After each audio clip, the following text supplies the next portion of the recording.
Hello mga paps, magandang gabi sa inyo. As of 11 p.m. Mga paps, mag-ingat po ang lahat kasi may bagyong parating na malakas. May tip ako sa inyo mga paps, kung yung lugar sa inyo ay binabaha. Tapos may mga mineral water kayo, yung mga bilog. Tapos wala na kayong maparkingan. Gawin nyo, kumuha kayo ng mga 10 piraso nun. Ilagay nyo sa ilalim, itali nyo sa ilalim ng sasakyan nyo, sa mga gulong. Tapos yung sasakyan nyo, itali nyo. Tingin ko effective yun mga paps. Ilagay nyo sa ilalim yung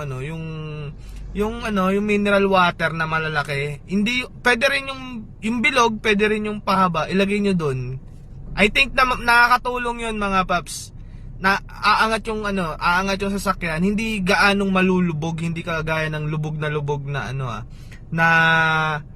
na walang ganon. Or i-jack nyo, taasan nyo.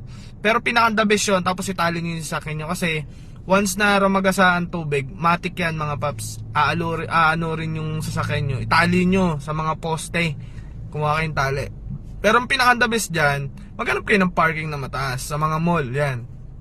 Ingat po ang lahat, may bagyo, uwi na rin ako. Ayoko magpaabot ng bahad. Ayoko maabutan ng ulan sa daanan. Sigurado baha na naman. Yun mga paps, mag-ingat po ang lahat. Sa mga TNBS driver natin na na-experience natin na mabaha, no? So pinaka-the best na tip sa inyo, evacuate na, no? Wag na kayong magpatumpik-tumpik pa. Ngayon kalmado pa, pero mamayang madaling araw tsaka bukas ang umaga, sigurado mahihirapan na tayong umalis sa mga lugar natin kasi baha, no? Ingat ang lahat, uwi na!